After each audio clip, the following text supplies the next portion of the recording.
Bienvenidos a Cántico Nuevo. Estamos estudiando el Evangelio de Mateo y sé que la historia de hoy les va a resultar fascinante.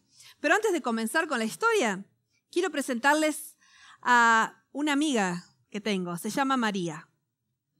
Esta es María. María es mi GPS o SPG, Sistema de Posicionamiento Global. Por muchos años yo no confiaba en María. Me parecía que no podía confiar en una pequeñita computadora que me diga dónde tener que ir. Así que por muchos años, yo viajo mucho, estaba yo siempre imprimiendo los mapas de dónde iba a ir, en qué estado iba a estar. Pero me di cuenta de que María, mi GPS, tenía algo que ella podía hacer que los mapas no podían hacer. Y era que cuando yo tomaba una salida equivocada, o daba vuelta en un lugar equivocado, María tenía la posibilidad de recalcular mi ruta. O sea que si bien ella había tenido una ruta específica al empezar, si yo me equivocaba, o si yo fracasaba en algo, o no estaba prestando atención y seguía delante, María empezaba a hablar y decía, recalculando, y entonces hacía otra ruta completamente diferente, pero me llevaba al mismo lugar donde yo quería ir desde el principio. He aprendido a confiar ahora en las computadoras, pero me ha llevado bastante tiempo. No sé por qué es que en la vida nos cuesta creer. Quizás algo le ha pasado en su vida como me ha pasado a mí. Cuando éramos niños era tan fácil. Usted se subía al auto y bueno, su papá o su mamá manejaban y usted no necesitaba ni siquiera saber dónde iba. Pero cuando nos ponemos grandes nos ponemos más desconfiados, porque hay gente que prometió algo y no lo cumplió. Queremos saber exactamente cuál es el mapa. Queremos tener plan A, plan B, plan C para todas las cosas. Y yo soy definitivamente así. Así que me llevó mucho tiempo confiar en María. Todo el Antiguo Testamento muestra que la Biblia es una travesía, que el pueblo de Dios estaba siguiendo un camino y que Dios tenía un plan, pero que cada vez que el pueblo de Dios tomaba una salida equivocada, cada vez que el pueblo de Dios hacía algo que no debiera haber hecho, Dios recalculaba, Dios rehacía la ruta. Y si usted cree en Dios, por más que haya tomado una salida equivocada, por más que haya fracasado en algo, Dios tiene la increíble habilidad de recalcular su ruta para llevarlo exactamente al mismo lugar donde él tenía pensado desde el principio. Todo el Antiguo Testamento tiene este mensaje, que a pesar de que el pueblo de Israel se fue al exilio y estuvo en otros lugares, Dios pudo traerlo de vuelta y de Israel salió el Mesías que iba a redimir a todo el mundo. Así que vamos a empezar una vez más una de las historias fascinantes del Evangelio de Mateo, y vamos a hablar de algo que dice Mateo, que es muy interesante. Usted sabe que la audiencia primaria, digamos, de Mateo es la gente judía. Así que él trata siempre de mostrar que Jesús estaba relacionado con dos grandes personajes judíos. Primero, hijo de David. Segundo, hijo de Abraham. Así que vamos a leer de Mateo capítulo 1, versículo 1. Libro de la genealogía de Jesucristo, hijo de David, hijo de Abraham. ¿Por qué Abraham es tan importante? Porque Abraham tenía el pacto desde el principio de la Biblia. Él iba a ser el padre de una familia, esa familia se iba a ser una nación, esa nación se iba a ser un reino, y Dios le hizo una promesa a Abraham. Vamos a leerlo en Génesis capítulo 12, versículo 3. La promesa decía: bendeciré a los que te bendijeren y a los que te maldijeren maldeciré. Y serán benditas en ti todas las familias de la tierra. Todas las familias de la tierra. No solamente los judíos. No solamente ciertas naciones. No ciertas denominaciones. Todas las familias de la tierra recibirían una bendición a través de la simiente de Abraham. Cuando Mateo empieza su evangelio, nos recuerda a Abraham y termina el evangelio recordándonos el pacto que había hecho Dios con Abraham, diciéndole que todas las familias de la tierra iban a ser benditas en él. Así que termina con lo que llamamos la gran comisión, en el capítulo 28, versículo 18 al 20, y dice, por tanto, id y haced discípulos ¿de quiénes? De todas las naciones. No se olviden, dice Jesús, que no es solo para los judíos, no es solo para un pequeñito grupo, es para todas las naciones, para toda lengua, para toda tribu, para toda la gente. Es para todos. Así que Mateo, aunque es un evangelio escrito primordialmente para los judíos, sin embargo, constantemente él agrega una frase. Por ejemplo, vendrán del oriente y del occidente a sentarse en la mesa con Jacob. A veces las mismas historias que tiene Marcos y Lucas las tiene Mateo, pero Mateo le agrega esa frase, vendrán del oriente y del occidente, para mostrar que el plan de salvación es mucho más grande que simplemente para los judíos. Y él constantemente está relacionando el Antiguo Testamento con el Nuevo. Por eso está primero en el Nuevo Testamento. No es porque el Evangelio de Mateo fue escrito primero, sino porque él hace la conexión más directa entre el Antiguo Testamento y Jesús.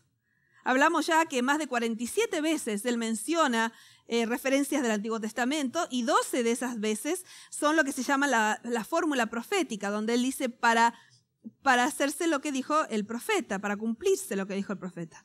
Así que constantemente le está uniendo el Antiguo Testamento con Jesús, el Antiguo Testamento con Jesús. Y tenemos varias profecías, por ejemplo, la del capítulo 1, versículo 23, donde se está citando a Isaías.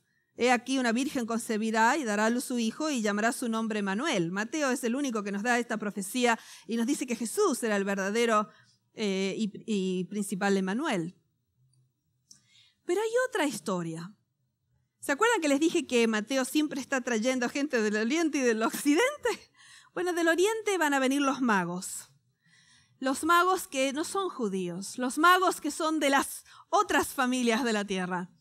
¿Y pueden creer que solamente Mateo tiene esta historia que conocemos tanto de los 3 magos que vinieron a ver a Jesús? Así que esta es la historia que vamos a ver hoy y por eso tenemos una estrella aquí arriba. Pero la estrella va a tener una travesía bastante larga. En realidad, la estrella comienza mucho antes que Mateo 2. Mateo capítulo 2 es el lugar donde encontramos la historia de la estrella que los magos vieron en Belén. Pero en realidad la historia comienza mucho antes, cientos de años antes. ¿De qué estoy hablando? Bueno, vengan conmigo al libro de Números. El libro de Números es un libro en el que ocurre una cosa muy extraña. Quizá usted se acuerde de Balaam. Balaam que habló con su asna. Tenía un asna Balaam, un animal de carga, pero él estaba sobre el asna. Imagínese qué enojado tiene que estar usted para hablar con su asna y ponerse a pelear con el asna sin darse cuenta que es su animal el que le está hablando. En Números capítulo 22 se nos cuenta la historia de Balaam. Balaam era un profeta, pero era un profeta que también nos dice la Biblia había venido del oriente. Era un profeta que vino del mismo lugar donde muchos años más tarde vendrían los 3 magos del oriente. Y Balaam era un profeta que lo empleaban para dar bendición o maldición según a quién y qué le pagaban. Y usted se acuerda que había un rey malo que quería maldecir a Israel, Balac. Y lo empleó a Balaam para que diera una maldición sobre Israel. Pero cada vez que Balaam abría su boca, le salía una bendición. Para la tercera vez ya Balac no le podía creer que le iba a dar una maldición a Israel. Y entonces Balaam empieza a hablar y sale una profecía. Y es la profecía que está relacionada con esta estrella. Vamos a Números capítulo 24, versículo 17. Lo veré, mas no ahora. Lo miraré, mas no de cerca. Saldrá estrella de Jacob y se levantará cetro de Israel y herirá las sienes de Moab y destruirá a todos los hijos de Set. Va a pasar algo, dice él, pero no lo voy a ver yo. Va a ser mucho más tiempo desde ahora. Pero habrá una estrella en Jacob. Jacob hablando del pueblo de Israel. Se cree que de esta profecía los 3 magos de Oriente supieron que tendrían que estar buscando por una estrella. Acuérdense que estos son cientos de años antes del nacimiento de Jesús. Más de 1000 años. Y aquí tenemos esta profecía que se cree que de alguna forma Balaam compartió. Saben que Josefo, el gran historiador judío, dice que Balaam era un mago del Oriente. Usa la misma palabra que usa la Biblia para los otros tres. Porque estos magos no eran simplemente personas que hacían trucos, como nosotros ahora creemos en la magia, cuando vemos una persona que dice magia, inclusive tratamos de separarnos de esas cosas porque muchas veces hay un espíritu malo en ellas. Sino que los magos de aquel tiempo eran una casta social de hombres sabios que estudiaban las lenguas, que estudiaban astronomía y que daban consejos al rey. Quizás usted se acuerde, por ejemplo, Daniel llegó a ser de esta casta. Cuando el rey Nabucodonosor quería consejo, él tenía sus sabios. Y Daniel llegó a ser parte de los sabios, porque era un grupo muy especial que siempre estaba estudiando, eran los sabios de aquel tiempo. Así que cuando nosotros hablamos de los tres magos del Oriente, no podemos pensar simplemente en personas que hacían magia negra o una cosa así. No, eran los sabios de aquel tiempo, eran los consejeros del rey, eran las personas quizás con doctorados en letras.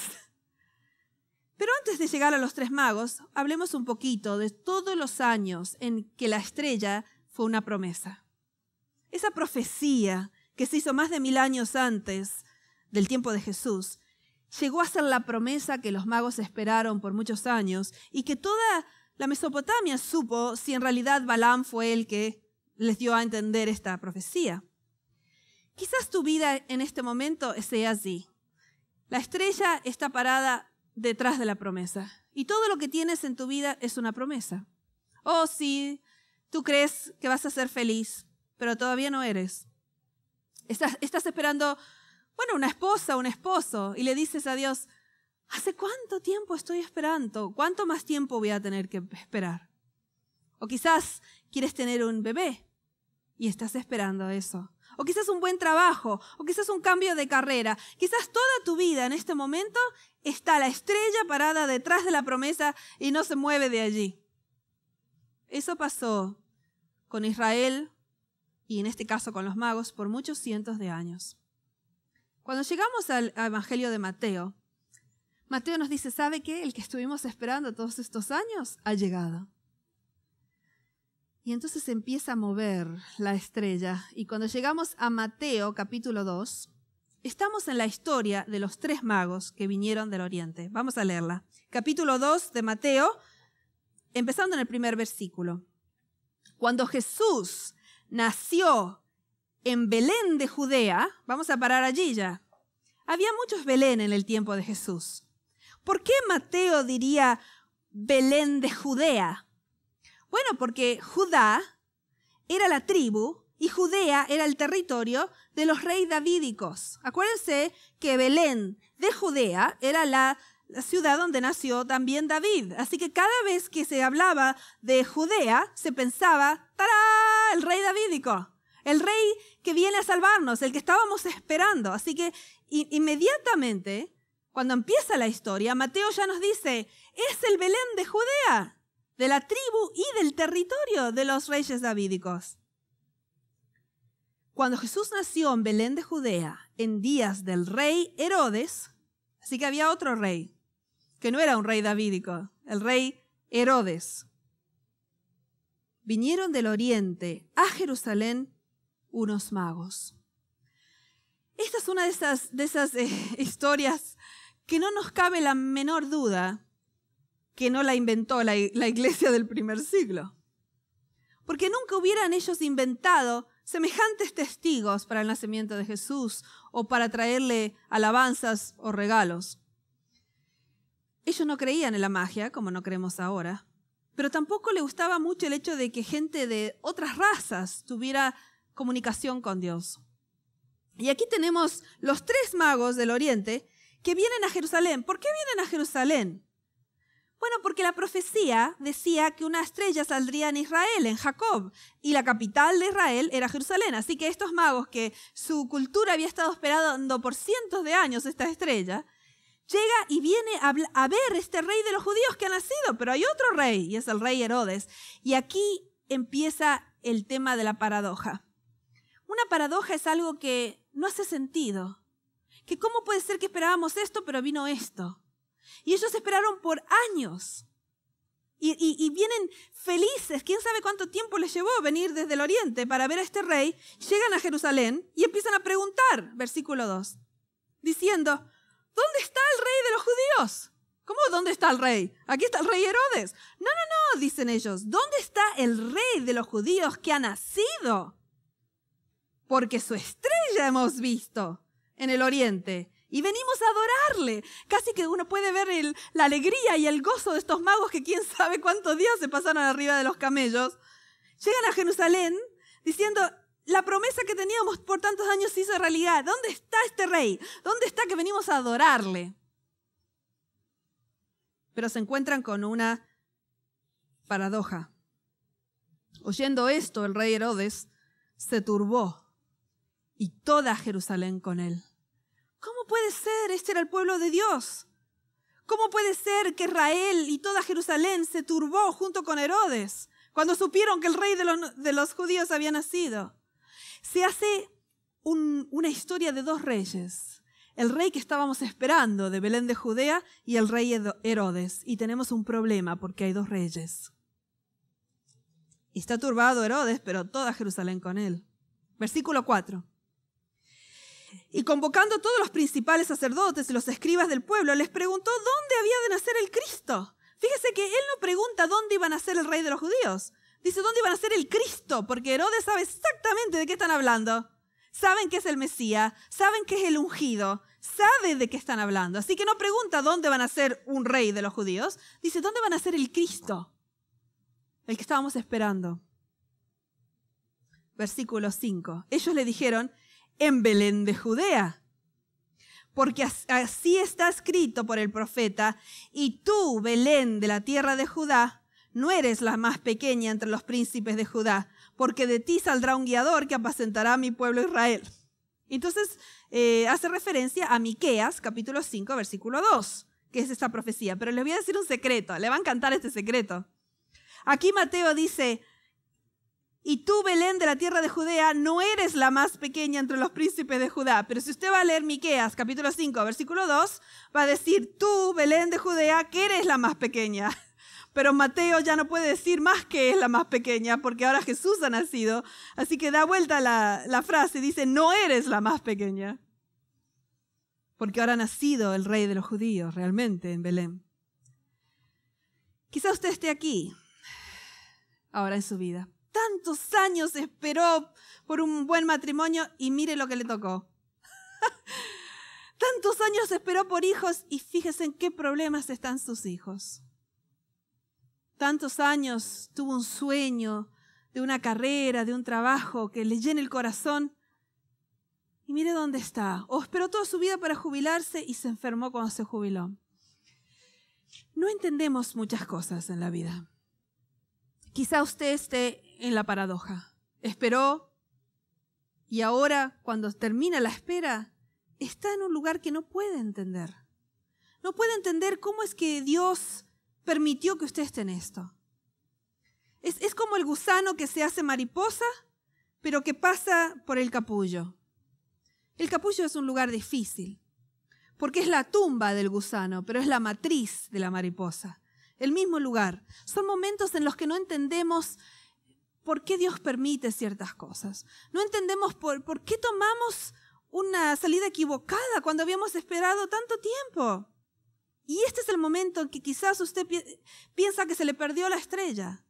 ¿Será que quizás no entendimos? ¿Será que fuimos a la ciudad equivocada? Me imagino los magos en esa paradoja preguntándose, ¿qué pasó? Si vimos la estrella, sabemos que era la estrella, sabemos que era Dios. ¿Qué pasó? Que la perdimos. La verdad es que ellos habían tomado una salida equivocada. Y iba a ser muy costosa la salida, porque muchas veces nuestros errores tienen consecuencias. Y en este caso, la muerte de muchos niñitos en Belén, porque Herodes escuchó de esto. Pero no importa cuán grande sea tu fracaso, cuán grande haya sido el error que saliste en la salida equivocada del plan que tenía Dios. Dios tiene esa habilidad increíble, el GPS, el sistema de posicionamiento global, que empieza a recalcular, aún cuando haya sido tu culpa que hayas salido en la salida equivocada. Y en este caso, versículo 7, entonces Herodes, llamando en secreto a los magos, indagó de ellos diligentemente el tiempo de la aparición de la estrella. Creemos que le dijeron más o menos 2 años, por eso Herodes decidió matar todos los niñitos de 2 años para abajo en Belén. Y enviándolos a Belén dijo, id allá, averiguad con diligencia acerca del niño, y cuando le halléis, hacémelo saber para que yo también vaya y le adore. Ellos, habiendo oído al rey, se fueron. Y cuando salieron del rey, cuando salieron del lugar equivocado, porque habían ido al lado equivocado, cuando salieron del lugar que fue la paradoja, cuando todos estaban turbados y nadie estaba adorando como ellos querían adorar, cuando salieron, versículo 9, he aquí la estrella que habían visto en el oriente. De repente aparece la estrella y empieza a caminar otra vez enfrente de ellos. Si tú crees que Dios te abandona el día que tú haces un error, el día que tomas una salida equivocada, si tú crees que ese día Dios te abandona, no has leído al Dios de la Biblia. Porque donde abundó el pecado, sobreabundó la gracia. No es que Él te dice, tomaste equivocado, así que ahora arréglatela solo. En el momento que tú te das vuelta y le dices a Dios, ¿sabes qué, Dios? Yo no sé qué hacer. Me doy cuenta que hice un error. Yo recibí una llamada esta semana de una persona que se metió en graves problemas y fue culpa de esa persona que se metió en problemas. ¿Qué hago ahora? En el momento que tú quieras hacer la voluntad de Dios, escuchas en tu corazón recalculando y vuelves a ver la estrella. Y entonces ellos vieron la estrella, y aquí la estrella, versículo 9, que habían visto en el oriente, iba delante de ellos, hasta que llegando se detuvo sobre el lugar donde estaba el niño. Y a ver la estrella se regocijaron con muy grande gozo, por supuesto, porque encontraron otra vez su camino. Es muy interesante para mí que termine aquí la estrella, con una provisión para el viaje a Egipto que harán María y José cuando Herodes quiera perseguir al niño. Para mí pensar que más de 1000 años antes, Dios había decidido, a través de esa profecía de la promesa de la estrella, cómo iba a proveer Él para María, para José y para Jesús cuando tenían que irse a Egipto. Que Él planeó esa provisión tantos cientos de años antes. A mí me cuesta creer a veces, pero lo creo, que tengo un Dios tan grande que provee de esa manera. ¿Usted creía que no sabía de dónde iba a venir el cheque de la renta? ¿Del alquiler? Dios ya lo pensó hace cientos de años. José y María iban a necesitar dinero para ir a Egipto. Y Dios planeó que vengan estos magos del oriente para poder proveer para ellos en este viaje. Esta fiesta de los magos fue una de las primeras fiestas que se celebró en las Américas, inclusive antes de Navidad. Enero 6, yo me acuerdo siendo pequeñita, en Argentina, también en Uruguay, todos los niños poníamos los zapatos afuera y allí nos dejaban los regalos. Porque primero se festejó en América la fiesta que se llama la fiesta de la Epifanía, cuando vino el Evangelio a los gentiles, cuando vinieron los magos del Oriente a ver a Jesús. Después, más tarde, entró la Navidad. Pero ¿sabe usted que esta no es la última vez que vamos a ver a la estrella? Es más, la estrella va a terminar en la cruz. ¿Y por qué les digo esto? Porque el título que le dieron los magos a Jesús, Rey de los Judíos, no se va a volver a usar en todo el Evangelio de Mateo. En todo, desde el capítulo 2. Usted no va a encontrar este título del Rey de los Judíos hasta la muerte de Jesús. En el capítulo 27 de Mateo, donde se le va a preguntar en su juicio, ¿eres tú el Rey de los Judíos? Y eventualmente Jesús va a morir por traición al Imperio Romano porque dijo que era rey. Entonces le pusieron el fallo por el que él era culpable, y en 3 idiomas, Rey de los Judíos. Es interesante que en el Evangelio de Mateo, las únicas personas que dicen ese título del Rey de los Judíos no son judíos. Siempre son gentiles, personas que vienen de otra parte o del Imperio Romano. Él es el Rey de los Judíos, es el que estábamos esperando. Todo el Antiguo Testamento, toda la Biblia, es una travesía que nos recuerda la increíble habilidad que Dios tiene de cuando tomamos una salida equivocada, recalcular nuestra vida, recalcular nuestra ruta, inclusive la de los magos, que perdieron mucho. Sí, perdieron mucho porque hicieron un error, tomaron la salida equivocada. Y sin embargo, igual apareció nuevamente la estrella, la pudieron seguir, pudieron proveer para Jesús, para todo el viaje, y termina esta historia en la cruz, porque todas las trayectorias, todas, nos llevan a los pies de la cruz. Espero que usted recuerde, vamos a llamarle, en lugar del sistema de posicionamiento global, llamémosle el sistema de posicionamiento de la gracia. El GPS, el SPG, porque Dios tiene esa habilidad de que todas las cosas para los que a Dios ama ayuden a bien. Inclusive en tu caso, si has tenido un gran error, un gran fracaso, vuélvete a Dios y dile, quiero hacer tu voluntad. Y escucharás esa voz en tu corazón que dice, recalculando, recalculando. Y Dios te llevará a los pies de la cruz.